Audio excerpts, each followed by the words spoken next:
Hello and welcome back to the Grapple Theory podcast. Thank you so much for joining us once again. Now today I'm delighted to welcome one of the co-founders of Pro Wrestling Eve from right here in the UK here to the Grapple Theory podcast. We're going to be talking all about the return of Eve post-pandemic, sort of rising stars like Alex Windsor and current champion Jetta, and the return of Charlie Morgan, which happened last year at Wrestle Kingdom 4 as well. We're talking about all that. We'll be talking about their new part, well, not new, but their working partnership with TJPW out in Japan. We'll be talking about bringing stars like Max the Impaler over from the USA and working with them, and loads more, including the moment that this co-founder of Eve realised that Tom Dawkins, better known as Cara Noir, was a megastar, and what he calls the cursed show. You've got to stick around for that, because that is a wild story. Delighted to welcome to the Grapple Theory podcast today, Dan Read. Dan, thanks so much for coming on the show. It's delightful to have you on.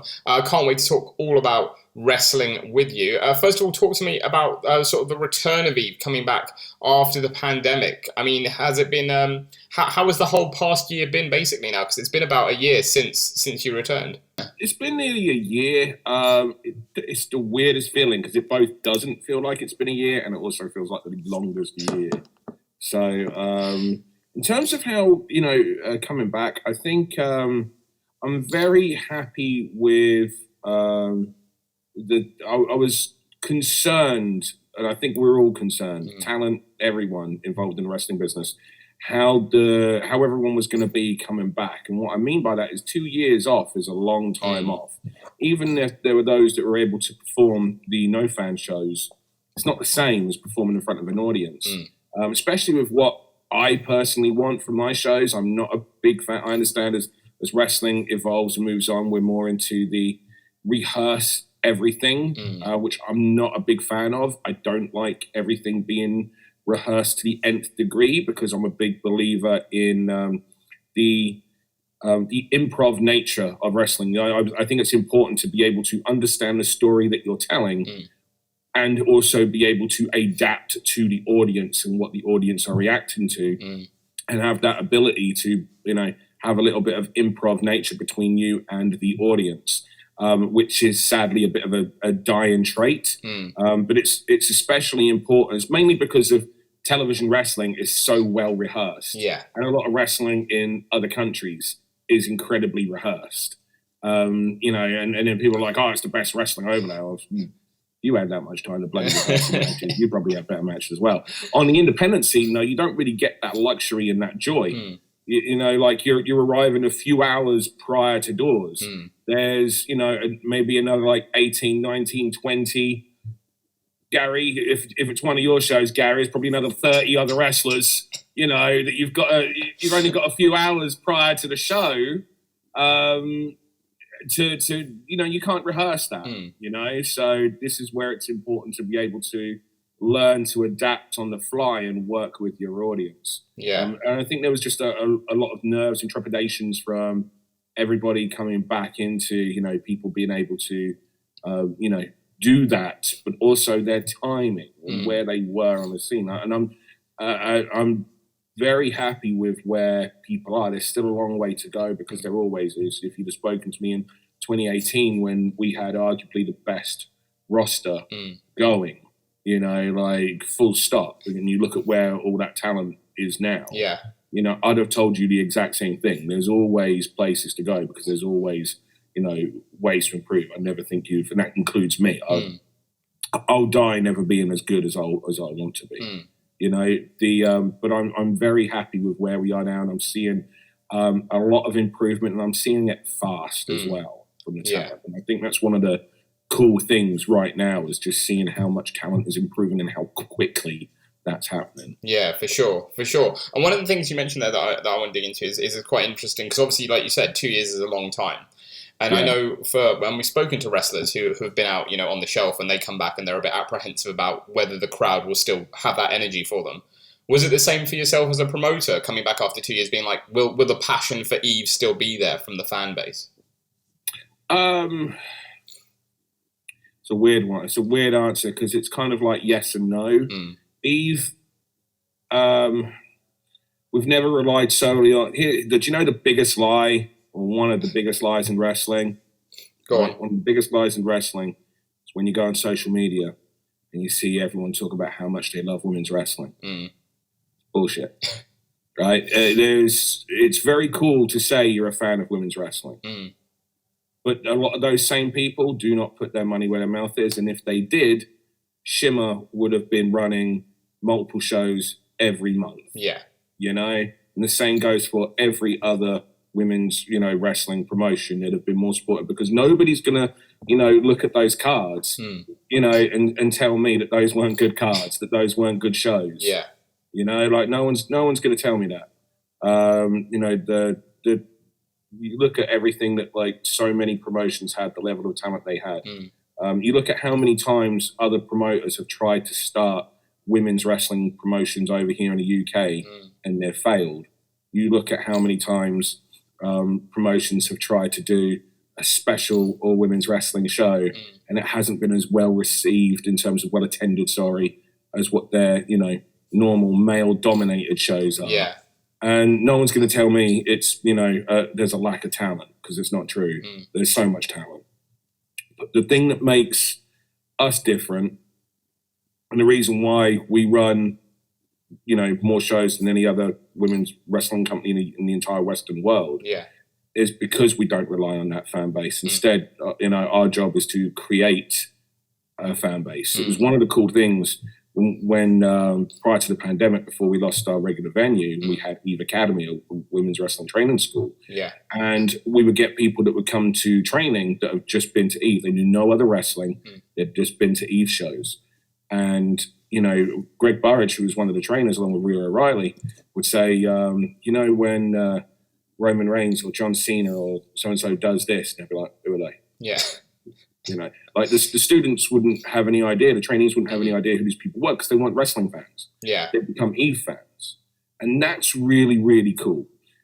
So I suppose really like a lot of my trepidation was more along the lines of, what's the cool night out now? Whereas, and one of the biggest things for us was a lot of my contacts in the entertainment media, who I dealt with and have very good relationships with, a lot of them were no longer in entertainment media anymore because there was no entertainment for 2 years. Yeah. So they had no job for 2 years. So they had to transition into other jobs, So a lot of them went into, food, because, just cooking at home became a big thing with limited ingredients during the pandemic. A number of them, left, journalism as a whole. There was big differences on the promotion, side, and it really felt like starting again from scratch, which, is a scary thought when you're on such a run, like we were. Yeah. So, but and the other thing is if we're being honest as well, is wrestling just isn't as cool as it was. And it's just not. And I think it's silly for people to pretend that it is just because they're a fan. Yeah. You have to separate yourself and what you like from where society is right now. And there's nothing really in wrestling that is capturing society's imagination, the way that it has been in, previously. And I think that it's important to be able to recognize that that's a fact, what's happening, what isn't happening, what isn't connecting, and then be able to work on that in order to create a new fan base. Because if you only ever rely on the same fan base, then you're never going to be able to grow your fan base. Yeah. For sure. And that is something for all of wrestling.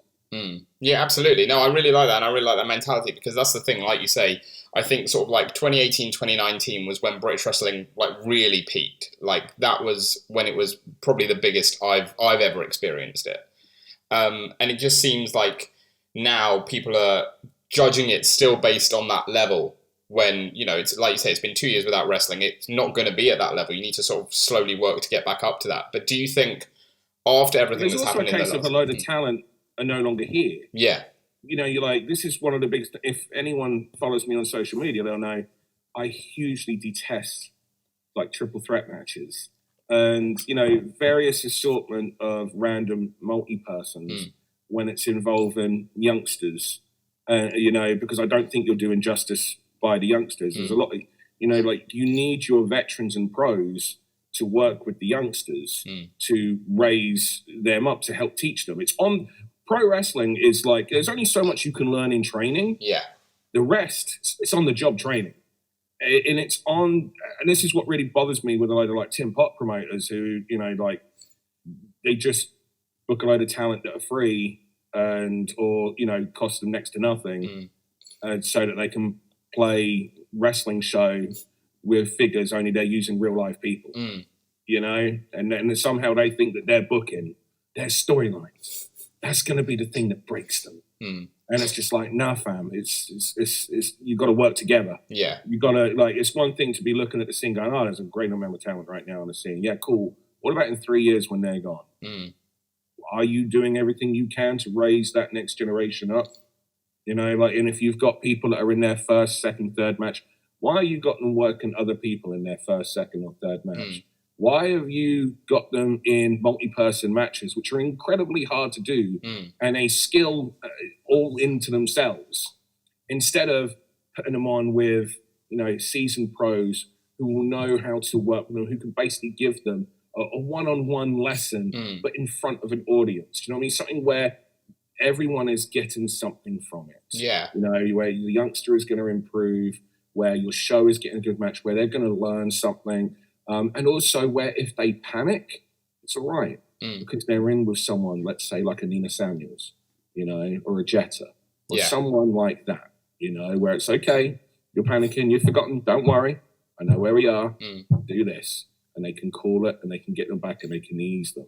Yeah, and you did that recently, obviously, with your recent show. Was it Shevolution with So with Rita against Nina? I make a point of keeping it as a separate brand, because I don't want people buying tickets to a Shevolution show.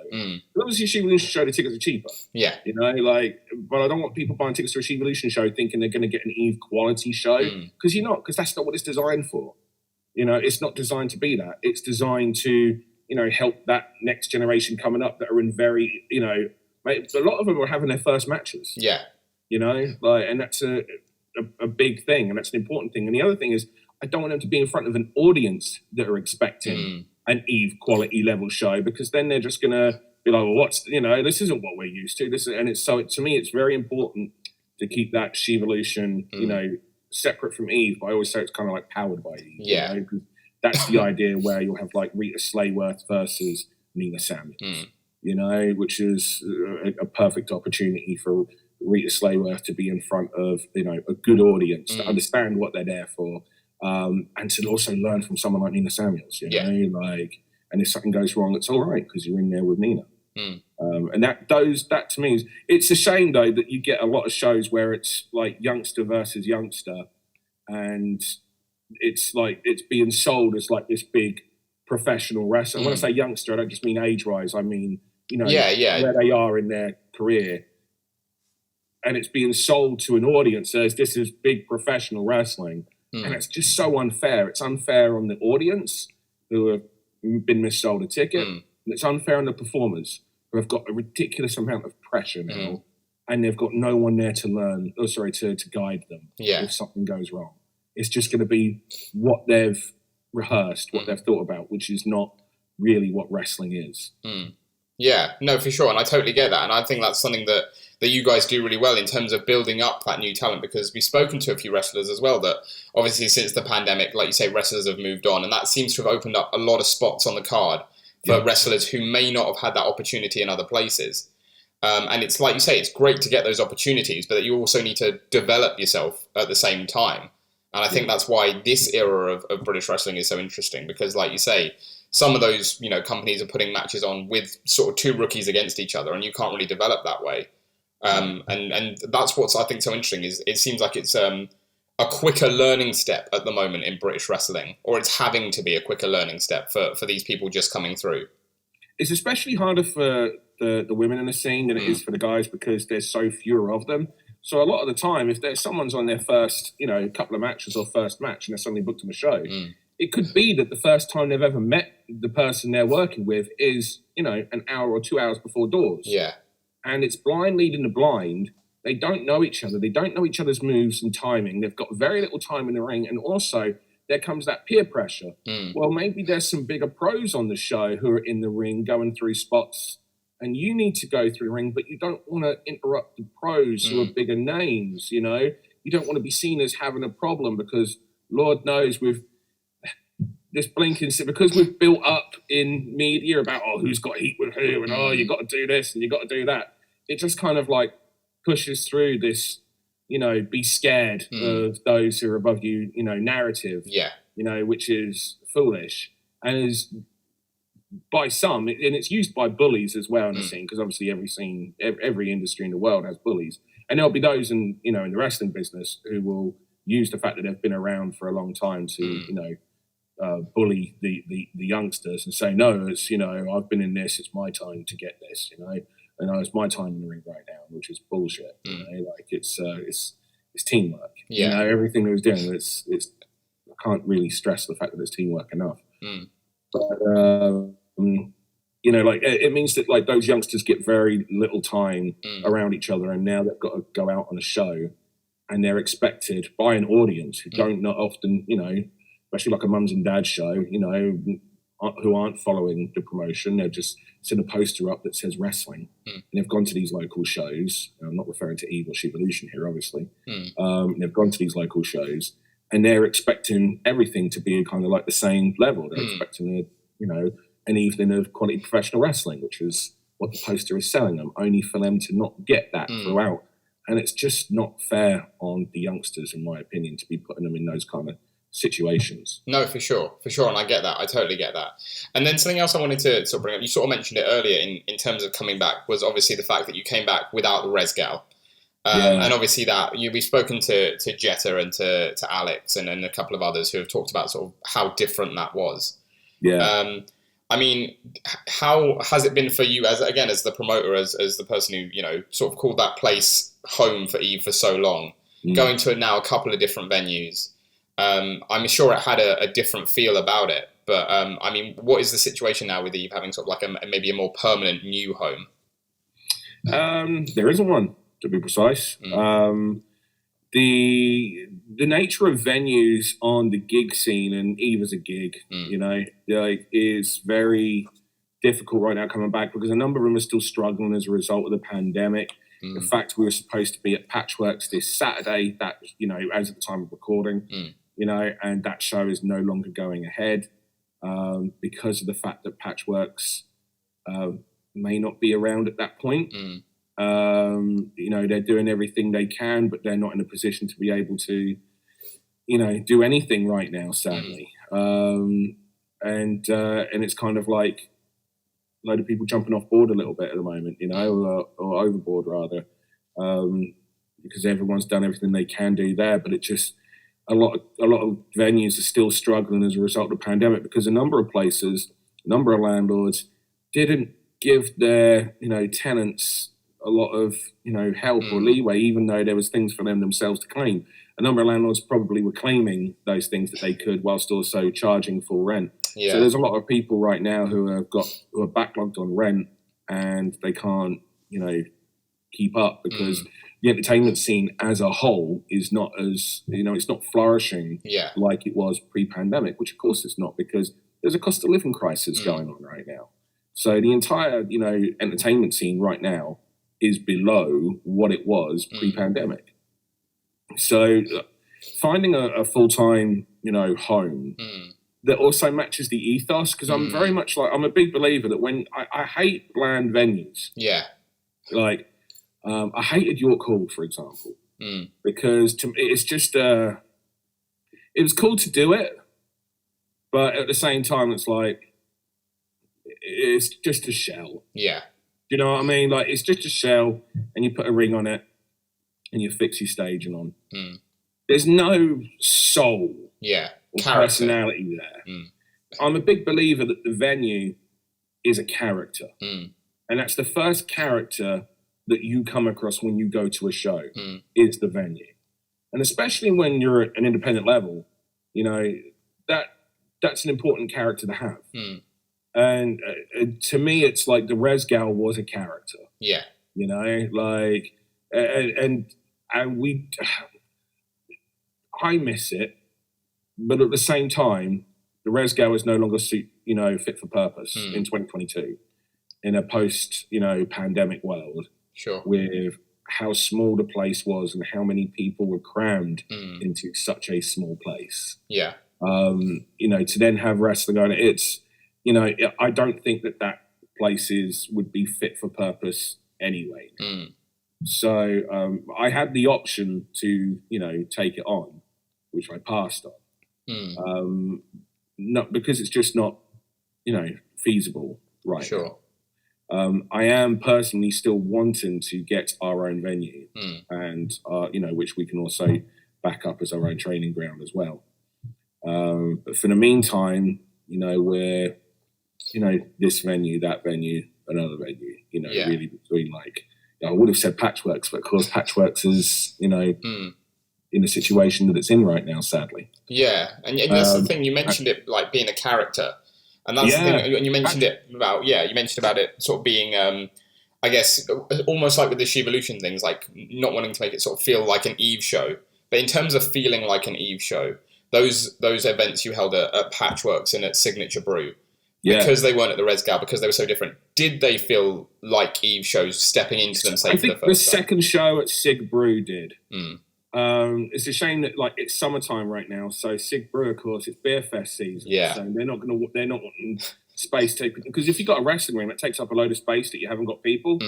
So it's hard doing brewery shows during the spring summer. Yeah. Because it's Beer Fest season. You want everyone in there, drinking. And then come autumn winter time, it's cool, we can go back. It's not but during spring and the summer, they don't have any events that take up any space. It's all very, tiny stage right at the end, of anything that they have going on.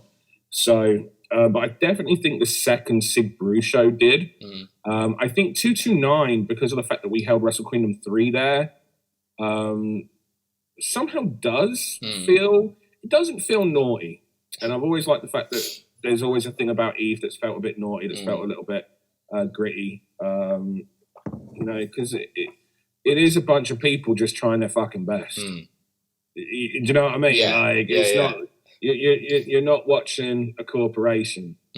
You're watching a bunch of passionate people who just want to do their fucking best. And just want to make change. And I think that's an important thing. And it's just the change thing is on so many different levels as well. So many more levels than one can ever really go through. So it doesn't really have that, but there is something about 229 still that's cool. But it's not no venue is really going to be like Resgal, and there's no point trying to replicate Resgal. It's more on the lines of just do what's right. I love the Sig Brew venue. I love the fact that you walk in and there's these great big tankers there. Do you know what I mean? There's some personality. There's soul. It feels wrong almost, like you walk in and you see this, brewery that's fully operational and running, and then there's a wrestling ring there. These two worlds should not meet, and yet they do. And yet it also feels as though you stick, the wrestlers in there, and it feels a bit naughty. It feels a bit freaking gritty, because this shouldn't be. It doesn't feel like this should be allowed to be going on here. Yeah. And then you look at the style of Eve, and Eve shows and Eve, has its own set of rules. Like we don't have countouts. We have what we call the spirit of Eve when it comes to what goes on, which is more. It's not exactly like it, but I guess for people that watch the original ECW, not that WWE version, but the original ECW in the mid-late 90s, it's more along those lines. Yeah. Not exactly along those lines, because, there are some other things like I hate ref bumps. So ref bumps aren't allowed, and, all sorts of things. Even within the storyline, we make it so if you ever hit a ref, you're gone for a while. Yeah. So it's but I really liked that place. I like Patchworks as well, because again it just felt raw. I remember when Maxie and Paler came in, and Max was just like, this is really cool because it's just freaking industrial. It's just, and I like that. I'm not a lover of big, shiny, beautiful, venues or just shells. Yeah. That just got a ring in it.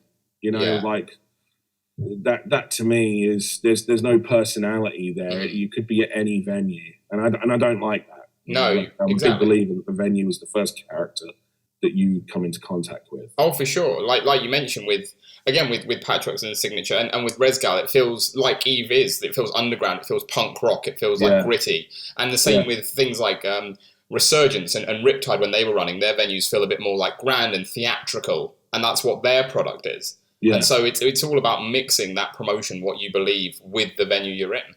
Yeah, absolutely. That's exactly it. You know, and with us, it's just, you know, like that character has to match your character.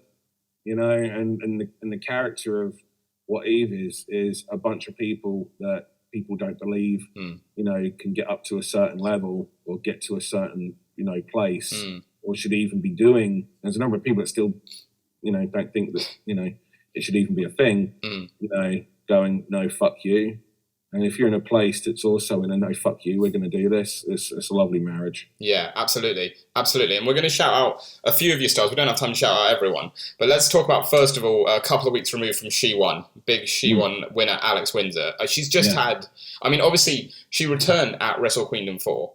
Yeah. And I remember, I mean, let's start by talking about that, because I said to her, and I said to a few other wrestlers who we've talked to her about, is the fact that she came back after 4 years and you wouldn't know she'd been gone 4 weeks. Like, she just took back to it so naturally. Yeah. Was that, how impressive was that to see? Physically, athletically, woman's a freak. Like, incredible. Absolutely incredible, you know? And there's no one really kind of like her as well. Like, you know, she's like, very broad-shouldered, very strong. You know, like there's a very much, you know, she stands like a star. You know, she holds herself like that. You see someone like her, and she looks like, you know, she's more of a stronger, you know, power wrestler. And then you see her do like a coast to coast, you know, Van Terminator or whatever you want to call it. You know, you see her literally springboard from one side of the ring to the other. Yeah. You know, so she's very much, you know, she's almost like a cyborg, you know, and the things that she's been programmed to do, all these things that somehow shouldn't be possible, and yet she can. Yeah, and she's just had a phenomenal year as well. Obviously, She Won winner. She picked up belts at Wrestle Carnival and Rev Pro as well. She just had probably one of the best 12 months I can think of a wrestler, especially coming back from an injury like that. And of course, she's, you know, going to Japan soon as well as part of the Eve Tokyo Joshi Pro relationship. And I just think, it's especially impressive. This is going to sound like I'm shitting on other promotions, and it's not meant as that. I mean, but I think it's more impressive when you can reach a top level of an all-women's promotion. And the reason being is, if we're honest, most promotions are male-dominated. Yeah. And their women's division is very small. And usually they just book the same person for a while, and then they'll switch the title. And then they'll book them for a while, and then there'll be just a carousel of challenges. Yeah. You know, just going round. But there's no real division. The word division is a massive con. You know, because it's like, if you've only got one, or maybe even two women's matches on your show, you haven't got a division. Yeah. And if you're the champion of that, not to take away from anything, because a lot of those promoters will go, we've brought in 16 women this year. They're the best of 16 women. Yeah, you've brought 16 women in 12 months. Well done, yeah. Yeah, there's no storyline. There's no build to any sort of thing. Even if there is a storyline, it's so thin, you know, because it's involved. There's no where's the storyline for the other women coming up? Yeah, the challengers, There isn't. It's just Challenger of the Month, and then maybe you've got a storyline with that challenger that'll last a few months. Maybe they'll bring in someone with them, you know, but that's not, come on, where's the storylines of the undercard to set up your challenges for the next one? Like, what makes this challenger above another challenger? Yeah. You know, where's your if you've got a 4-hour wrestling show or a 3-hour wrestling show, and you cannot give 1 hour, just 1 hour, to the women's scene that's available over here, there is a bias there. Yeah. There is 100%, and I don't care how much they'll deny it, which they will. There is absolutely a bias there. And you can only, create what you put an effort into. So if you say, oh, well, they're just isn't enough. Well, number one, I know that's bullshit, but what else? Number two, you don't want to create more, because the more opportunities you give them, the more opportunity to, again, remember, a lot of this job is learning on the fly, learning on the job, more opportunities to cut promos. Because how many training schools actually teach promos? Hardly any. Yeah. More the opportunities to be in storylines, more opportunities to cut promos, more opportunities to work a main event match, because a main event structure is not the same as an opening match or a second match on the card structure. And if you're not giving them that opportunity to do that, you're the one who's not helping grow the scene. You're not creating yourself a future for your women's division. Yeah. And that's where there's so much. So I think the fact that Alex Windsor has been able to ascend the way she has, on an all-women's platform like Eve, and then be able to be selected to go to Japan, I think that says a lot. And again, I'm not rubbishing off any other accomplishments any are working for, but you're in far greater competition when you're on an all-women's show. Yeah. Because you are not the women's match. You're a match. Yeah. And that is a big, big difference. And the fact that she's been able to do this and then be selected to go to Japan, like I say, that says a lot. Yeah. Yeah, and you mentioned that, and that's something I want to get into, that relationship you've got over with TJPW. And you mentioned that the selection thing is an interesting one. That's something I wanted to bring up, is how does that all work in terms of, deciding who's going over and when they're going over, and is it a mutual decision between you guys and them, or is it they'll be like, oh, can we have her, and you'll be like, oh, okay, but can we have her, that sort of thing? Or it's the easiest relationship I've ever had. I cannot say enough positive things about Tokyo Joshi Pro, and I also very, very strongly recommend everyone to head on over to WrestleUniverse.com and check out their product. And if you're a bit unsure, well, don't worry, because you can also watch DDT, and there's just so much available on that streaming platform that they have. Yeah. But I really recommend people checking out Tokyo Joshi Pro, and I really recommend people going back and looking at some of the older stuff and looking at them now, and then it gets you to thinking, well, wow, where are they going to be in a few years' time as well? Because honestly, the way they've ascended with the quality of talent that they have is phenomenal. And I think a lot of that comes down to, their mindset. And like I say, I can't go into, it's not for me to divulge other companies' way of doing it, especially somewhere like Japan, where it's still a lot more protected. But I will say they are so much more open-minded than a number of companies historically have been. Yeah. And that's not, I've been blessed when it comes to my relationships with promotions in Japan. And the fact that I'm still able to maintain relationships with multiple promotions, which normally is not a thing in Japan. Normally, your relationship is with just one. Yeah. And the fact that, you look at, she won, and, the fact that we had Takumi Iroha and Veni is freelance. Takumi Iroha is marvelous. But, Iroha and Veni will also go out to other places. But I've also got the relationship with Tokyo Joshi Pro on previous.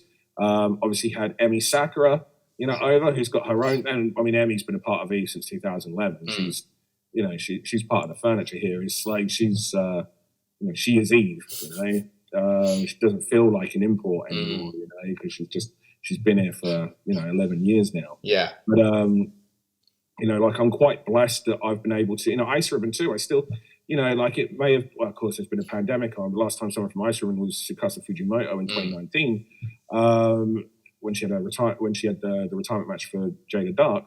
But the fact that I still speak to Ice Ribbon, we still speak about this, that, and the other.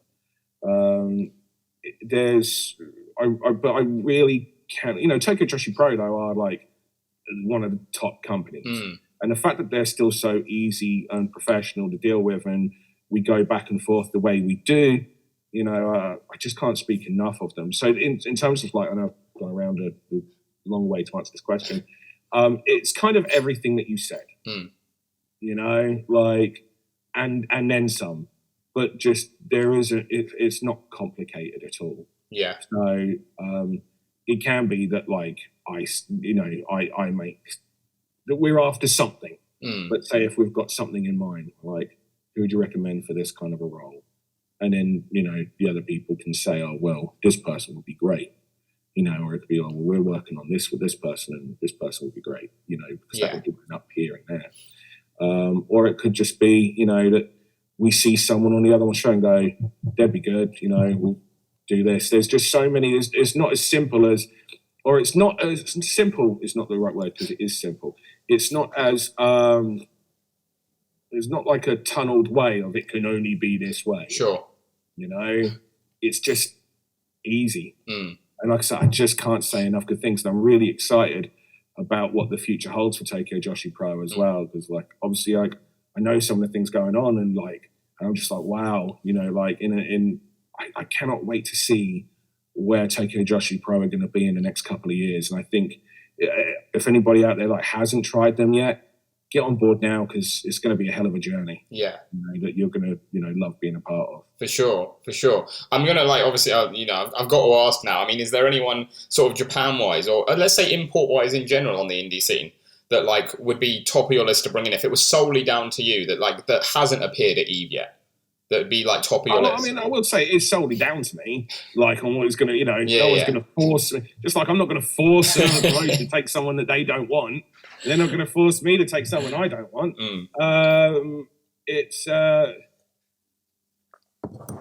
There isn't one because the thing is, it's teamwork. So one of the things I always make a point of finding out about is what is the wrestler like as a person. Sure. Because to me, the locker room is the most important thing.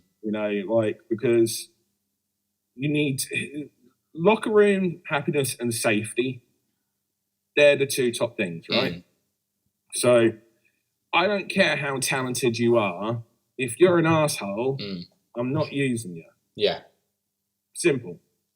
And that's what it comes. So I always make a point of finding out what's the person like. So I'll look, let's say someone in the States, and I'll call, some friends up there, but people that I respect, like veterans of the scene. And I don't want to say their names because then it kind of puts pressure on them.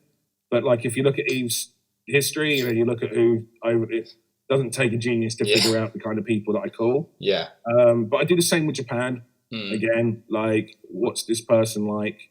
Will they be, professional and deal with? Will they, engage with everyone, backstage, in terms of, or will they be up their own ass? Because I ain't got time for that. Like there's, for what people put themselves through in wrestling, it's really not worth dealing with any of that. Yeah. Wrestling's hard enough as it is. You don't want someone to bring the morale of the locker room down. Yeah. So that's that's why there'll often be people say, oh, why haven't you got this person in there? They've been over here for ages and you're not booking them. If they're not on Eve, there's a reason they're not on Eve. Right. They're not, because here's the thing, I don't have to get on with someone to book them. Like, that's simple. It's about what's right. And also my personality might not match others' personality, but if they are great with the group and the locker room, fantastic.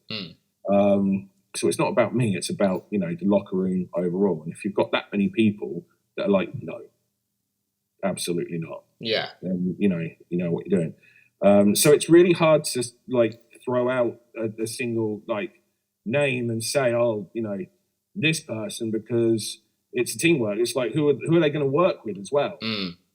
Like that's the other thing, because it takes at least two good wrestlers and a good referee to make a good match. Yeah. And a good ring announcer as well, because ring announcer can, ring announcer sets the mood for the match. You've got a bad ring announcer, that's your match gone. At least that's a steeper hill for those in the match to have to climb, because everyone at the start of the match is just thinking, man, what was up with that introduction? What was going on there? Do you know what I mean? Like, yeah, absolutely. So it takes everyone. It takes good, people on voiceover. It takes good people. It takes good, presentation to at least match that of those.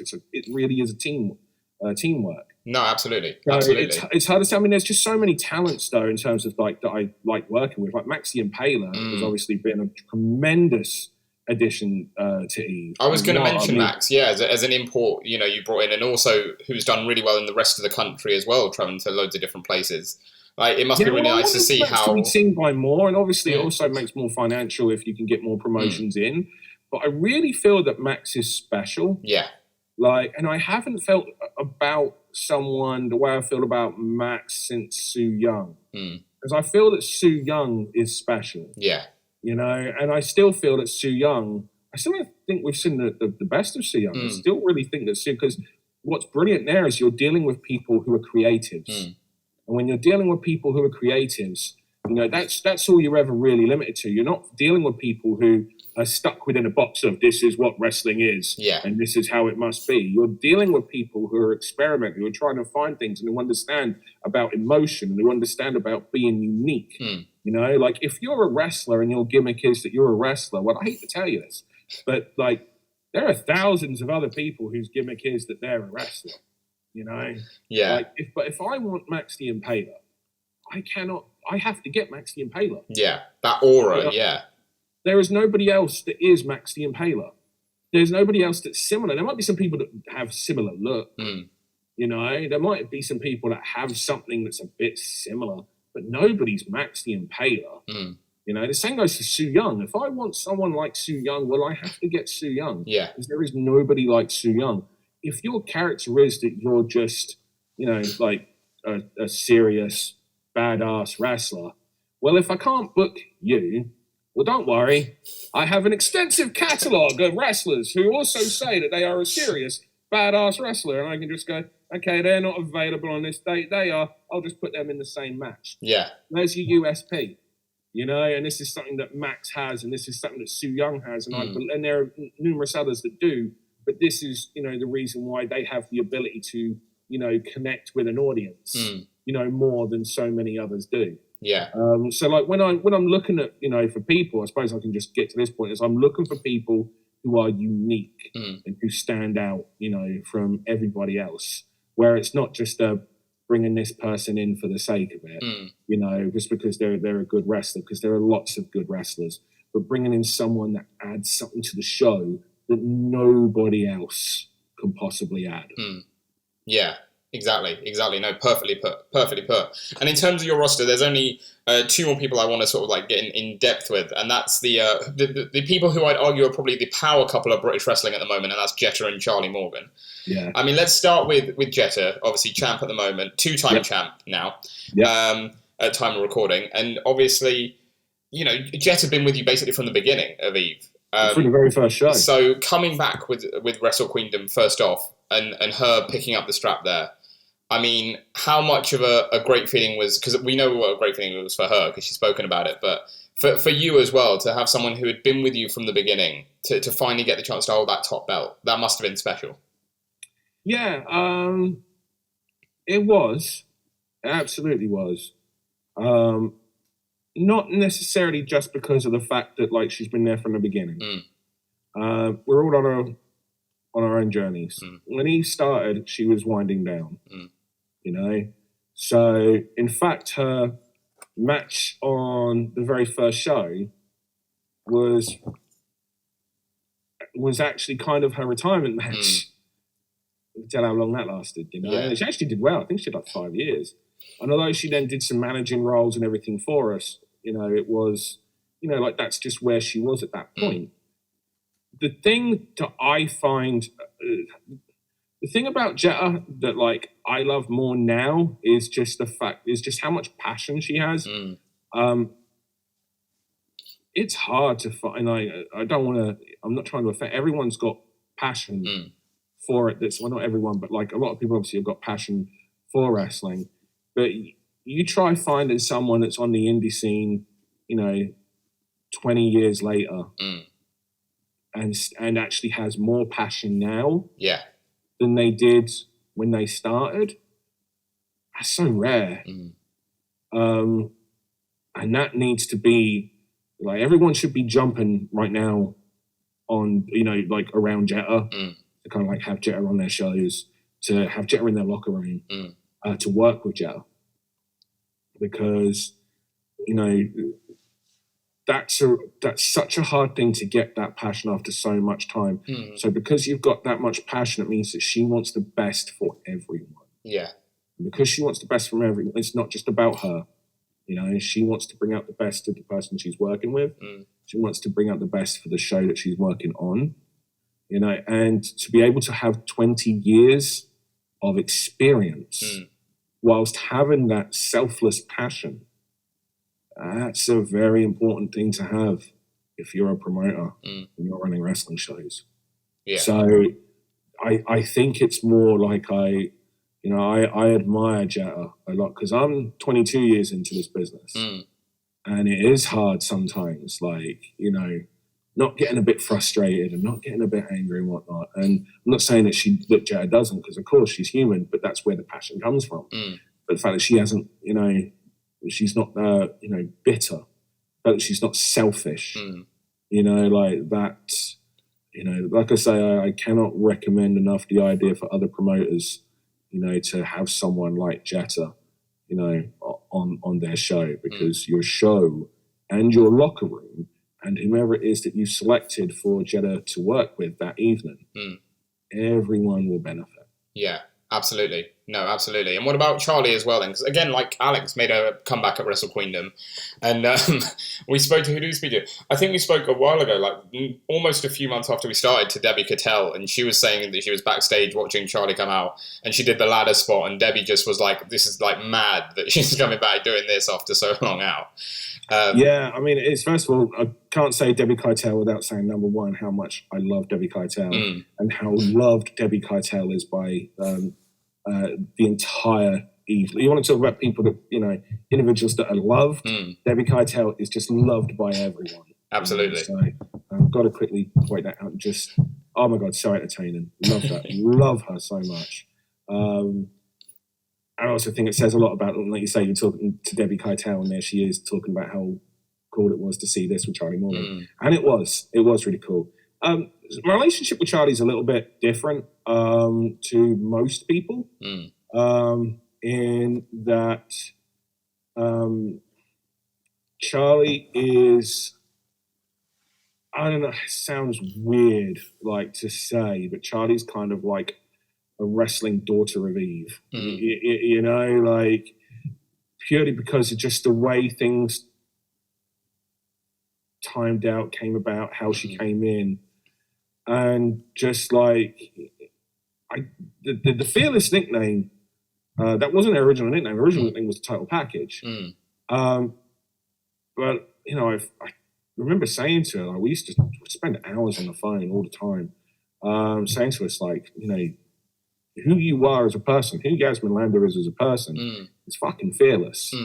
And I just felt that name really suited her, because it really suited her as a person. Because when she did the angle that she did, where, the angle that she did where she came out publicly, coming out publicly then was not the same as coming out publicly now. And that's in wrestling, I should point out. And that's not to discredit anyone, because it is hard. It is hard for everyone. But Charlie was the first to do that in such a way, and she got so much backlash, and literally people on her own Facebook timeline, telling her, no, you're not gay, coming, literally people going after her publicly, for doing so, saying that what she did was wrong, and coming up, and this wasn't wrong. At all. What she did was fucking brave.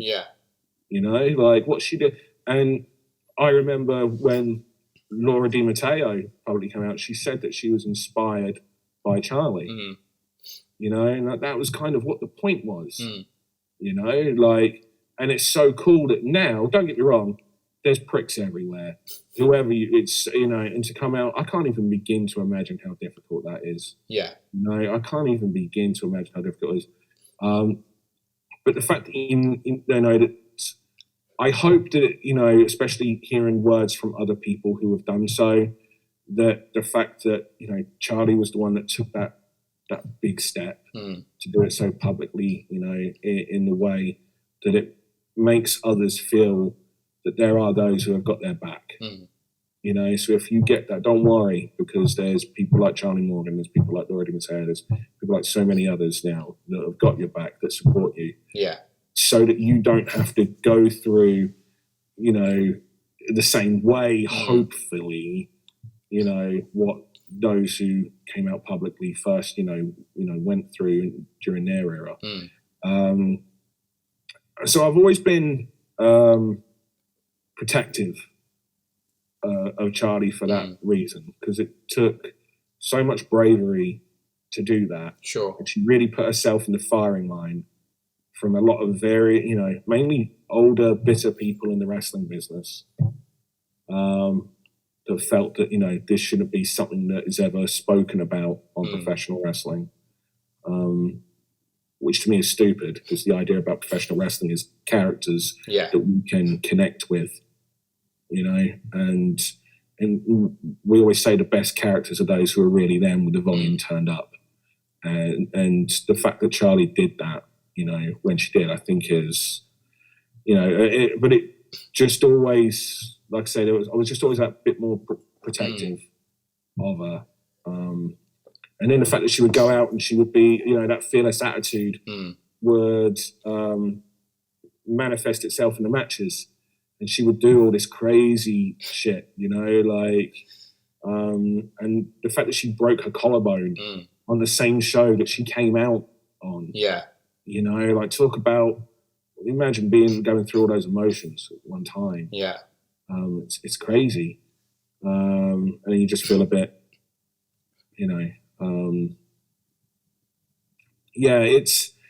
I've just seen that girl grow. She was as much as she was, however many years into the business, she wasn't really, she was still a baby in the business. And I've just seen that girl grow at such a fast, just so fast, like light year speed in terms of how someone that started in Eve in July 2017, with the limited experience and knowledge, especially of that style and structure, because she didn't learn that style and structure, so it was very much on the job training. Yeah. How someone was able to do that, start in July 2017, break their collarbone, be out for several months, and then come back and have a main event of Wrestle Queendom, Europe's largest ever all-women's wrestling event, the level and quality of which she had with Sami Zayn, now known as Emerson Zayn, is phenomenal. Absolutely phenomenal. That shouldn't be a thing that's possible. Yeah. But it happened. And I just think that, like, Charlie is an inspiration for everyone. It doesn't matter whether you're gay or straight or whatever. She's everything that girl has done. And coming against so many obstacles as well. Like, you look at her history and the stories that she spoke about. During speaking out as well. It's like you look at everything that she has gone through, and then the forced retirement. Not a retirement that she wanted. She was on top of the world. She was now breaking out. She's getting out there all around the world. And then she breaks her ankle, her foot, in a way that she is literally risking, like, long-term health every time. People think that she's, like, fit and healthy now. She ain't fit and healthy, like, in that way. Every time she steps in the ring, she's risking something. She passes medical. She can wrestle, but she is massively risking herself long-term. Yeah. Again, that's that fearless nature. The fearless nature, the fearless word with Charlie Morgan, it's not just a cool nickname. It's who she is as a person. So, you can't help but, like, admire that, and also, be a little bit scared at times as well. Yeah, sure. So yeah, for sure. Well, shout out both of them, to Alex as well, to Debbie, everyone we've mentioned, and the ones we haven't mentioned as well, because they're all doing great work. Before we wrap up, a couple more things I want to get into. One is, I guess, more of a negative, but we're trying to put a positive on it by what we're getting into. Obviously, the pandemic happened last year. Well, last year, 2 years ago now. Time has gone mental. I don't have any perception of time anymore. And obviously, just after the pandemic came speaking out, and we've spoken to a few wrestlers about this. But I wanted to get your view as a promoter, because we've spoken to a couple of other promoters as well. But especially as someone who runs an all-female promotion, I mean, how important is it? How important is it now? And do you think that wrestling, both in the ring and out the ring, both backstage and with the fans, do you think it can change? Do you think it can heal from all the pain it's been through? Yeah, I mean, of course it can. It just needs to be people just need to be vigilant. Question is, will they? I think that's more what I was getting at. Obviously, we've seen like a couple of people sort of worm their way back in who were mentioned during speaking out, and like obviously not at Eve, but like certain other places. Yeah. I mean, that's the thing. I found out about a promoter who is back in. Literally yesterday, I found out, and it's just like, the thing is, it's up to the individuals to just not work for them. If it's a promoter that shouldn't be, it's up to the individual to not work for them. If it's a wrestler that shouldn't be, well then, number one, maybe the promoter doesn't know, because there's a lot of new promoters, and also speaking out was so huge and so big that not everybody does know the story about everyone. Yeah. Like I still hear stories, and I, that I didn't know about people. Obviously I'm not working with these people, but it's because I'm an all inspiration, but I still hear, and I was just like, no, I had no idea. Because there's that many stories. And the other thing is to be aware of, is the purpose of speaking out was for, or one of the things for speaking out was about the individuals being brave enough to speak out about things that other people did not know about. So, a lot of people didn't know about the stories. There are those who did, of course, but there are also a lot of people that didn't. That was the point of speaking out, to make others aware, because people did not know about them. I don't think any industry in the world will ever be rid of this, because it's just not possible. Yeah. Because there's always going to be someone new that comes into the scene, and you take them as you find them, and then maybe it turns out that they do something. Or you want to know before. Do you know what I mean? Yeah. So I don't think it's possible to eradicate it entirely, because if we could eradicate it entirely, it wouldn't exist in any scene. Yeah. And I don't mean wrestling scene. I mean in any scene, in any part of society. But it does, because you can't eradicate it. All you can do is take appropriate action, and just hope that you're able to take appropriate action, before it's too late, before it gets too far. No, I get that, and I appreciate you being so open and honest with your views about it. But yeah, like you say, it's tough to talk about. It's something that we can't condense into just a few minutes. No. But yeah, I appreciate you being so honest about it, and we'll pick things back up. We're going to end with one final feature, which is obviously a bit more positive. We'll put a smile back on faces, and we're just going to. Well, you've spoken a lot about Eve, and I really appreciate that. We're going to know a little bit about you and your wrestling history now, sort of, I guess, pre and with Eve sort of thing, because this is a feature we call the matches that shaped my life. So I'm giving you a few scenarios, and you let me know which ones come to mind. Okay, cool. All right. So the first one is the first match I remember watching. Scott Steiner and Mr. Hughes. Nice.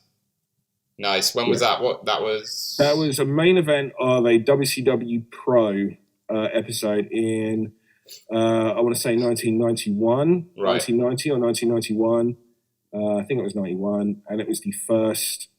I think it was the main event of the first wrestling show that I saw. Right. Was that like? Was that the moment? I don't remember a lot. I just remember seeing the Frankensteiner. Sure. Like Scott Steiner, Yeah. Like there's just little moments, but yeah, Scott Steiner and Mr. Hughes. Was that the match that sort of like, I guess, drew you into wrestling? Was that the match that like made you a fan, or was it something else? I would imagine it's the match and like the moment that kept me a fan and made me tune into the following week. What drew me into wrestling was other kids at primary school bringing in their wrestling figures. Right. And I saw them for the first time. I had no idea what they were. And I remember distinctly seeing a Sting figure. Right. And of course, Sting with the face paint and everything. He's the one that stood out the most from all the other, wrestlers in tights, your Ric Flair, your Lex Luger, and they're just wrestlers in tights. With Sting, great big facial expression, face paint, this figure stood out. And so that's where I found out, this is wrestling. And then I went home and told my mum about it and looked it up on television. We didn't have Sky. We just had terrestrial television, which back in those days meant you just had 4 channels. And we saw that it was on at like 2:20 in the morning on a Thursday night on ITV. So I set the video, recorded it, watched it the next day, and I remember just kind of like being hooked from. I know it's literally hooked from that moment. Nice. So, the next one is the first live event I ever went to. First live event was at the time Hulk Hogan's last ever match for the WWF. It was Earl's Court Olympia in 1993 against Yokozuna. Right. Terrible card, terrible show. But it was I got to see people that was like really cool to see, and I got to see. There was a couple of good matches, like Steiner's and Headshrinkers was good. Tatanka and Bam Bam Bigelow was good. Fucking Bam Bam Bigelow took a fall-away slam on the freaking concrete on the outside of the ring. It's like, it's a house show, bro. Like, what a legend. What an absolute legend. There's a guy I wish I could have worked with. Bam Bam Bigelow. I'm quite fortunate I got to work with a lot of the guys that I grew up watching. I got to work with his old tag team partner, Vader. But Bam Bam, what an absolute legend. Absolutely. That was the first ever show that I remember seeing. Like I say, Earl's Court Olympia. I want to say August 4th. It was 1993. How old were you at that point, if you don't mind me asking? That, you went from SummerSlam 92 in front of 80,000 people. And then like a year later, they're at Earl's Court Olympia. In front of, thousands, not maybe 4,000 to 8,000. Yeah. It was. How old were you at that point when you went to it? I'd have been 10, going on 11. That's the thing, isn't it? Because you mentioned the card, and looking back on it, you can see that. But I guess, as a 10-year-old, because I think I went to my first live event at probably 9 or 10, and it's more about the atmosphere you get walking into it, right? It's about. It wasn't for me. Wasn't it? No, I was a freaking little smart ass right from the first time watching. Nobody ever smartened me up as to what wrestling was. I figured out what wrestling was very quickly. Right. Because my brain is very. I don't know, it's more logical in how things are. And especially watching WCW at that point, I can tell you it was the moments that really just made me go, okay, I get it. Yeah. And it was Mark Mero, Johnny B. Bad. His finish was a sunset flip off the top rope. He did this amazing 360 sunset flip, land hard on his back, only to then hook the ankles and roll them up for the 1, 2, 3, which made no sense as a finish, especially when on that same show you got wrestlers going up to the top rope and getting caught and then take a slam off the top rope for an agony. Changes the tempo of the entire match. But Johnny B. Bad, no, that dude can go to the top rope, jump as high as he can, land hard on his back, hook the ankles, and roll them up and finish. And I just remember watching that, as a kid. I got it straight away. It was kind of like anything else that was on TV. Yeah. I didn't necessarily understand, obviously. I didn't obviously understand every element of it, of course.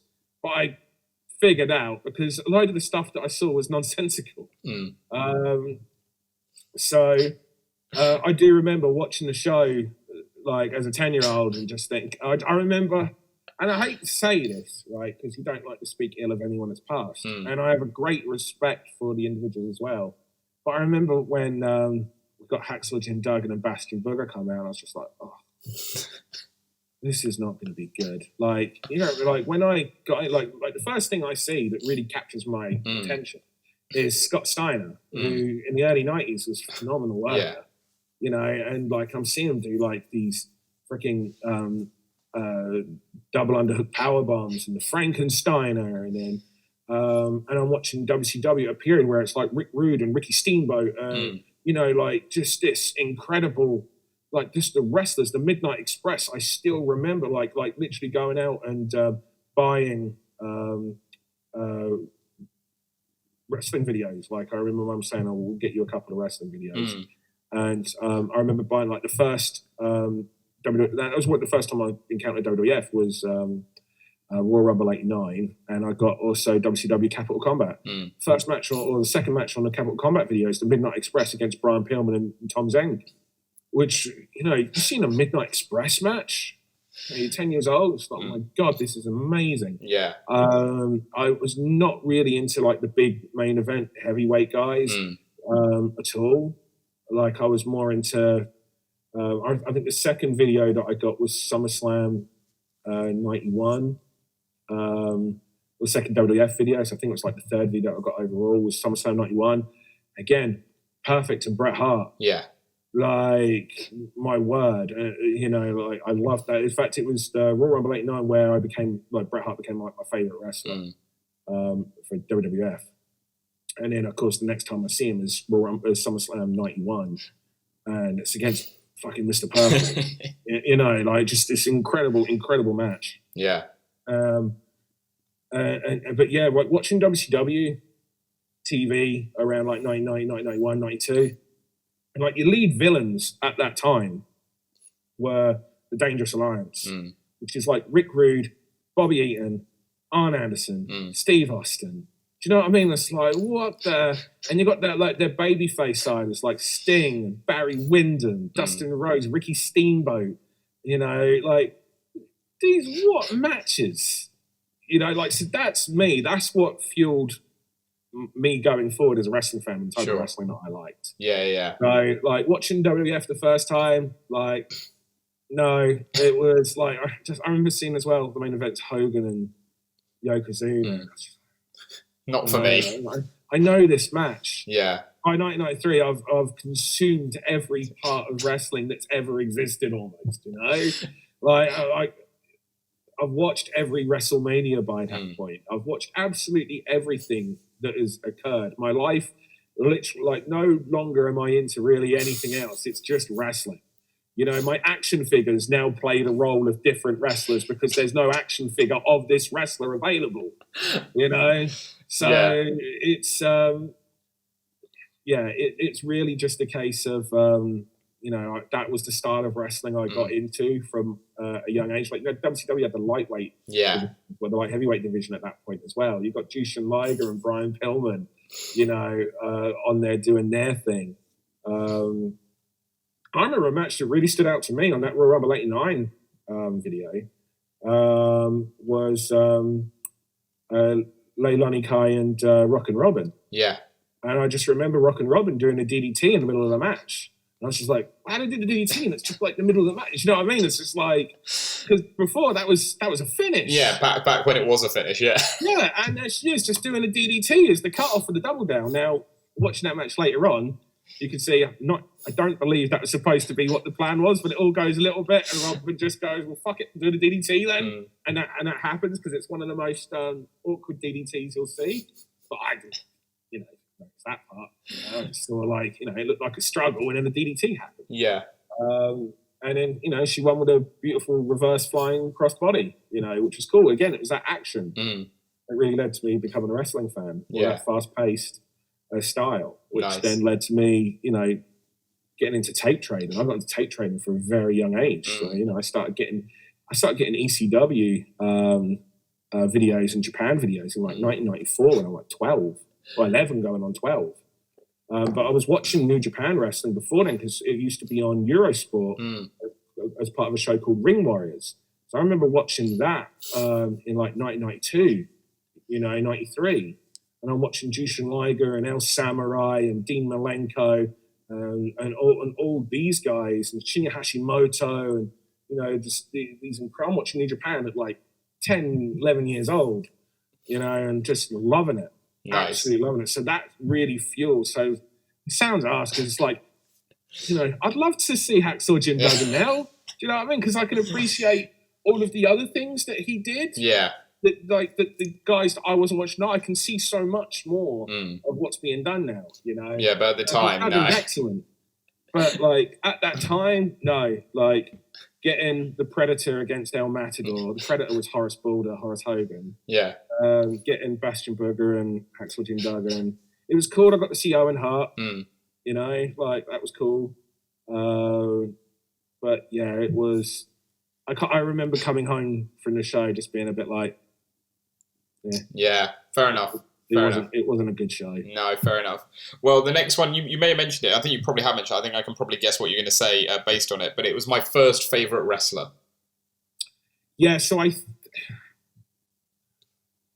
don't know if it was Sting or Bret Hart, purely because of I'm going back 30 odd years. So I don't, I'm going back 32 years. So I don't know if it was Sting or Bret Hart, but it was one of those two. And it was definitely a case of Bret Hart was my favorite wrestler in WWF. And I couldn't even tell you who was second in WWF. Whereas in WCW, I loved so many. I loved so many. I loved Sting. I loved the Midnight Express. I love Arn Anderson. Rick Rude, Ricky Steamboat. Yeah. There were so many in WCW that I loved just because, again, I think just the quality of the matches at that point was just so damn good. Yeah. So I really liked Roddy Piper as well. He was very entertaining. But then, at the same time, I remember fast forwarding between matches between him and Million Dollar Man because you always knew it was going to be a dodgy finish. Yeah. Again, that's what I mean. You could spot, even as a kid, you can spot the formula. Yeah, what's coming, yeah. Yeah, you knew, this ain't going to have a finish. This never does. This is going to have this sequence. It always does.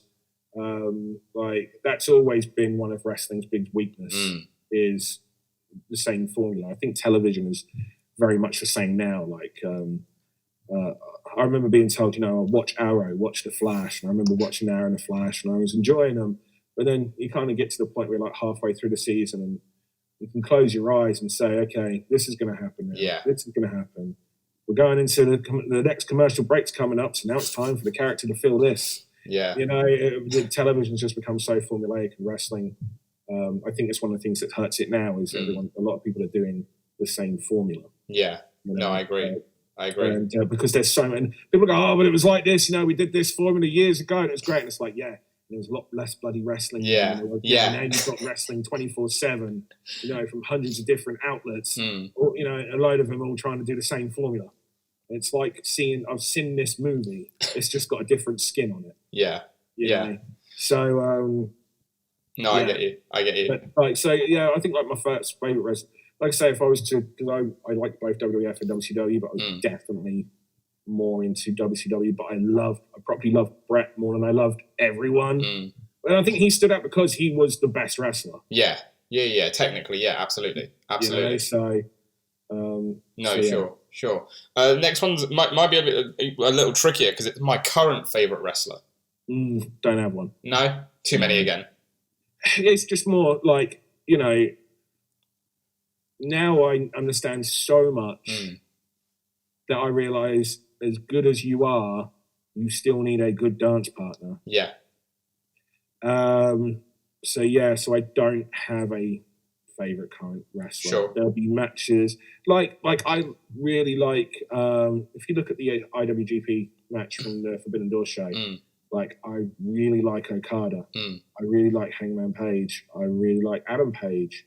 I really like Jay White. I had no interest in that as a four-way. Sure. Yeah. But if you'd have given me, and that's no disrespect to the four of them, it's just the four-way just doesn't appeal to you. Yeah. Didn't appeal to me. But if you'd have given me Okada and Hangman, or any mix of those four people, just in one-on-ones, in singles, do you know what I mean? I'd have been all in on that. Yeah. But as a four-way, it just didn't appeal to me. No, fair enough. So it really does depend on who the dance partner is. I get more excited about who's someone that's young that shows more potential. Yeah, it's this person's got a cracking attitude. This person's really good. For the way they are right now. Imagine how good they're going to be in a couple of years. Do you know what I mean? Yeah. That's kind of where I am. It's all about the next generation. It'll always be about the next generation. This generation of talent I'm working with now. Yeah. Talent that I was really excited about coming through the scene a couple of years ago. So no, that's fair enough. That's fair enough. All the stuff that kind of like excites me now is that I'm really hyped for. Yeah. It's about like who the youngsters are that are coming through that are showing something special that because you're hoping that they're going to be finding a way to connect to that audience outside the wrestling world and give wrestling its next big boom. Yeah. And you're hoping that, or at the very least, they'll be linked in some way. If it's not them, because they're good and they've got the right attitude and they understand the business, they'll be able to help train the next generation that comes after them to try and make that happens, Yeah, for sure. Well, the next one I'm going to mix up a bit because we normally ask it to wrestlers, but as a promoter, I'm going to say it's like a two-part for yourself. The first part would be the best match I've ever booked. Oh, fuck.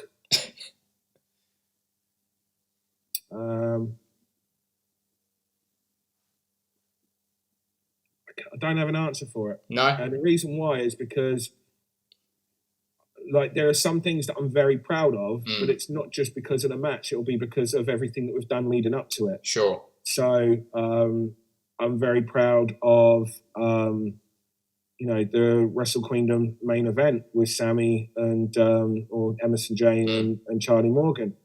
Again, it's a team effort, So it was what also with that helped on that is the storyline that we'd done leading into. If you take away a load of that storyline, then the match doesn't mean as much as it did without the storyline, without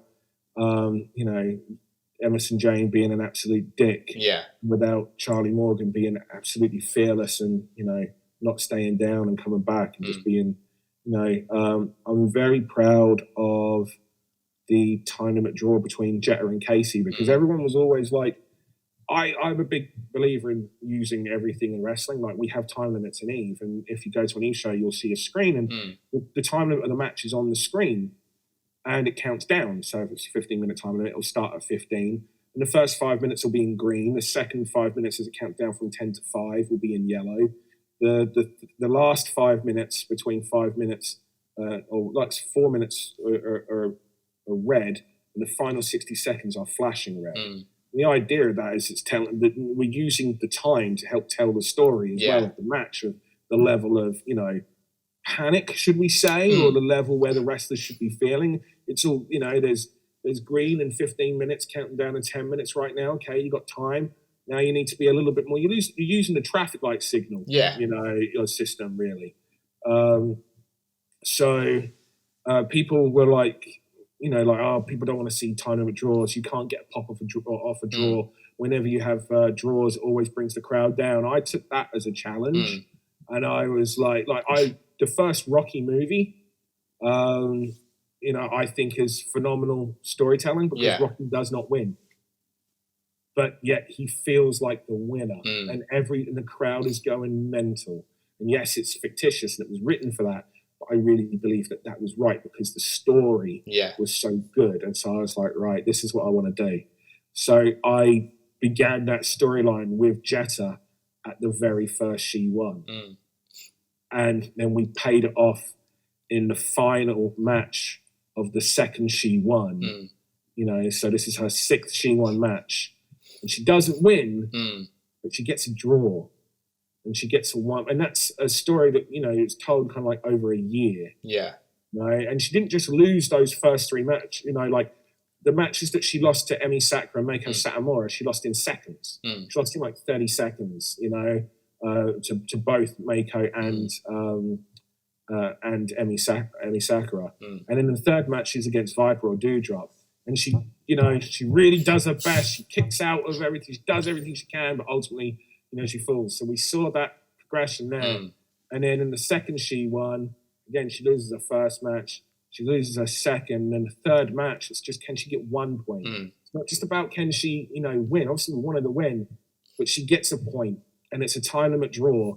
And the place, it was quite possibly the biggest pop I've ever heard in the Roadgal. Yeah. It's still something that people that were there on that night come and, talk to me about. Is the pop for a time limit draw. Yeah. Would you say then, because one of the questions I've got down is the biggest pop I've ever heard, would you say it's that? And we're talking in person, not like... Yeah, I mean, that's definitely the biggest pop I think I've heard in the Resgal. Yeah, I think that's the biggest pop I've heard in the Resgal was for the time limit draw. I don't know what the biggest pop I've heard in person was, because it's always dependent on the size of the audience as well sure. and everything, you know. But I think in the Resgal, I think Jetta's time limit draw was possibly the biggest pop that I ever heard in there. Okay. Outside of that, maybe winning the Eve title at Wrestle Kingdom in the main event. Maybe Charlie Morgan's comeback at Wrestle Kingdom 4. Yeah. Jetta winning the title got a hell of a pop at that same one, and I don't know. I think actually both Jetta winning the title and Charlie Morgan's comeback, I think they got the same kind of level pop. Yeah. So yeah, it's harder to say, outside. Sure. And sometimes the things that I'm more thinking about is the level of heat something gets. That can feel just as as a pop on something. Is that level of heat. So. Sure. That's the harder one to answer. No, sure. Well, the next one is, again, it doesn't have to necessarily be the best match ever, but it's my favourite match ever. Yeah, I don't have one. No? No, I don't. I'm not a big person on favourites. I was when I was younger, but as I've gotten older, I don't really have a favourite because it all depends on, your mood and what it is that you're... Sure. There's only one thing I have a favourite of, and that's movie, and that's Ghostbusters. Nice, that's a great shout. Yeah. So I don't really have I can reel off a whole bunch of matches that were influential to me that I've loved. That maybe aren't the best matches, but for me at that time when watching them, they felt like. The best match, This is something that I need to, that kind of just shaped me and where I went and what I was into. So I remember watching Hayabusa and Jinsei Shinzaki against Mitsuharu Misawa and Yunaki Yama from the All Japan Pro Wrestling Real World Tag League in '97. I remember watching the match that I've already referred to, referenced once, which was the Midnight Express against Brian Pillman and Tom Zenk. Midnight Express against the Wild Eyed Southern Boys, Great American Bash 90. I remember those being matches that really influenced me. The 2 out of 3 Falls match, Hart Foundation and Duggan against Rougeos and Dino Bravo for Royal Rumble 89. Bret Hart and Perfect. Just there's a load of matches that are massive, and therefore I have a nostalgia attachment to them that one could say that they're my favourite matches. But I couldn't tell you that there is one match that is above the rest. Favourite match at all, because it'll always depend on these days when I recommend. These days if I watch any wrestling, I only really watch stuff if it's relevant to me. Sure. Or if a mate's asked me to watch their match. Or or if it's talent want to get onto Eve, and so they've sent me their stuff. Because I'm 40 this year. I'm a dad. I've got 2 kids. I'm married, and my life is wrestling. Yeah. So therefore, when I watch wrestling now, which I do, if I watch wrestling now, the only real wrestling that I suppose that's kind of a regular product that I watch in terms of American side is really AEW. I don't really watch a lot of Japan anymore. I used to watch New Japan a lot, but when they started going down the route of all the Bullet Club, Evil, Outside Interference, DQ stuff, it's that's not why I watch New Japan. If I wanted that stuff, I'd watch Monday Night Raw. Yeah, sure. I don't want that stuff, so therefore, when New Japan started doing that, I stopped watching New Japan. So I guess you can kind of tell by the fact that I'm more into that. I remember Michinoku Pro in the mid-90s was there was a period of time when Michinoku Pro in the mid-90s was my favourite wrestling promotion in the world. Yeah.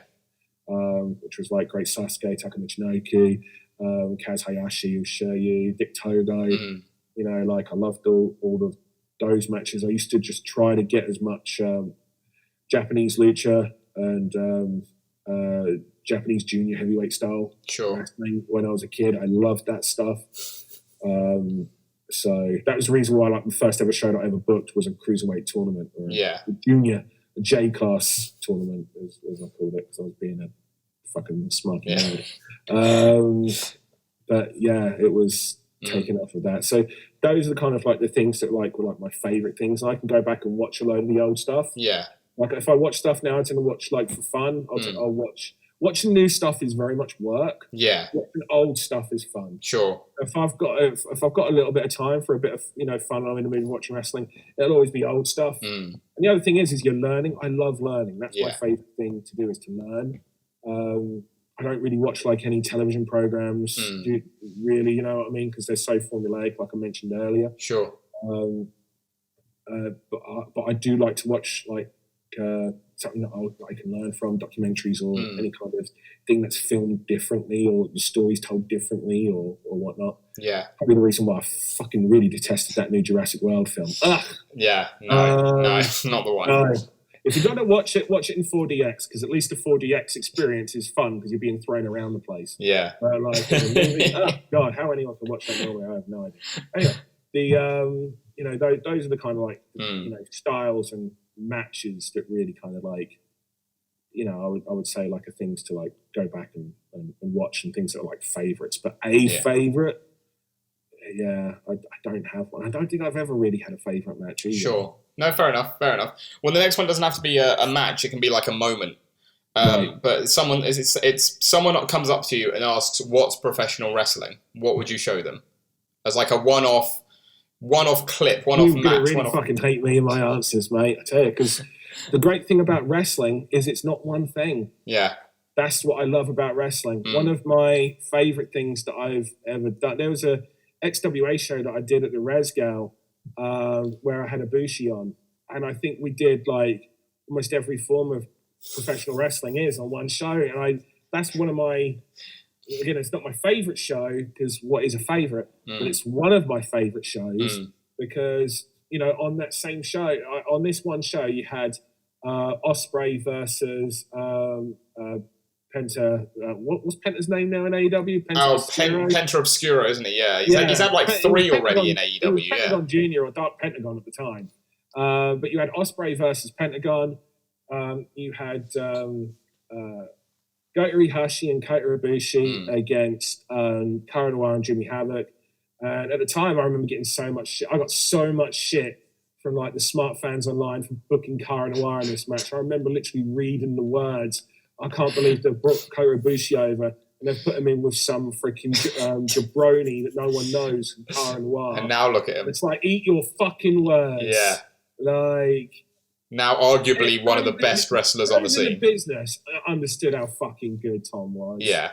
That's the reason why I put Tom on with Ibushi, because I knew that Tom's got a similar mindset on what wrestling, is or isn't. Yeah. Or what it can be, and not having those limitations, as does Kota. It's the reason why I still speak to Kota. Yeah. Kota and I got very similar mindsets on what wrestling can be and what wrestling doesn't have to be. It doesn't have to be this rigid, this is wrestling. Yeah. That's the great thing about wrestling, is it can be anything. Yeah. It's not a it's not a this is it. It's a medium, it's not a genre. Yeah. It's a medium for telling a story. It's not it's not specifically a drama. It's not specifically a comedy. It's not specifically a thriller. It can be all of these things. Yeah. And none of these things. It can be anything that you want it to be. You are only limited by your creativity when it comes to professional wrestling. That's what I love about professional wrestling. Well, there you go. You've answered my last question, because the last one on the list is I love wrestling because.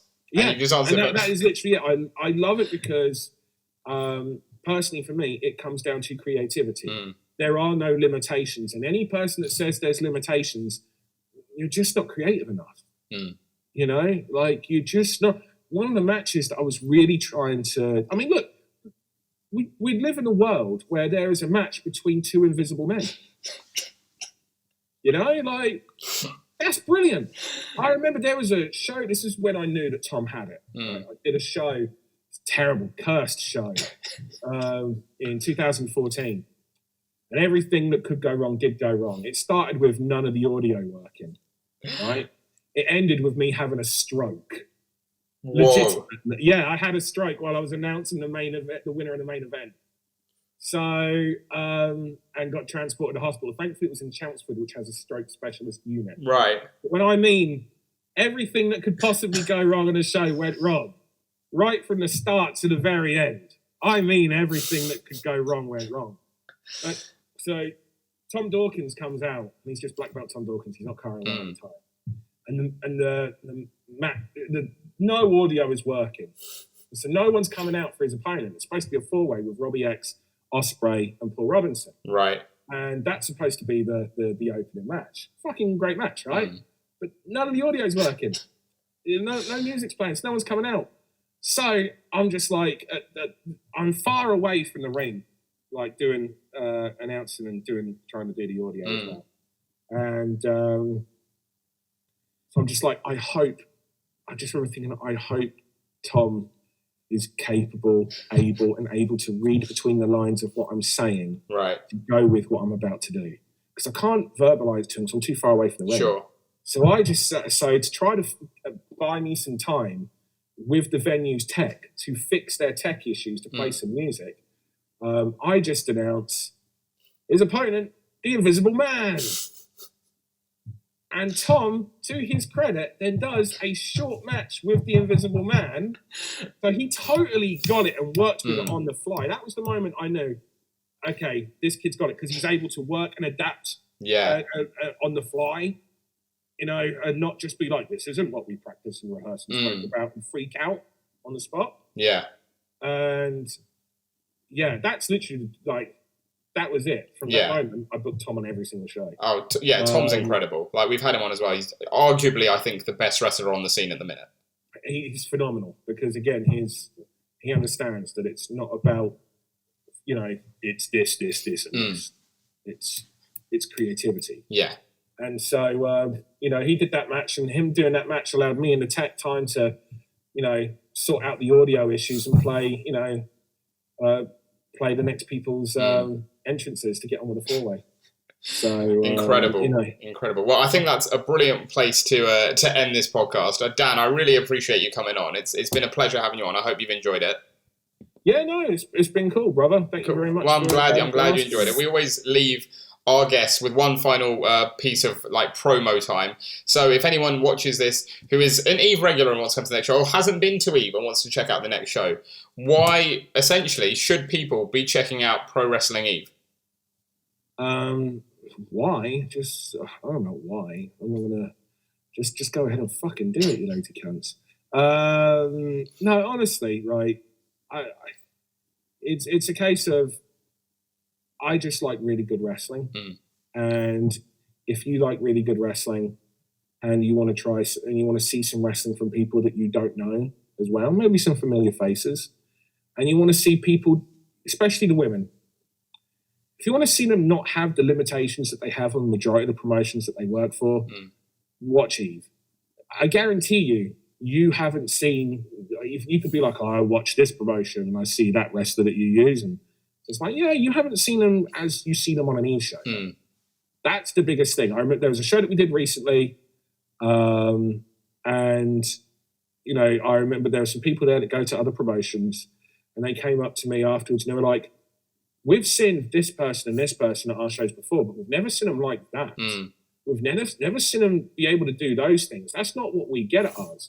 And that's, I suppose, the biggest thing that I can say with regards to what we do. And I hope if there's one thing that I've really got across in this, it's my love for creativity. It's my love for freedom. It's my love for expression.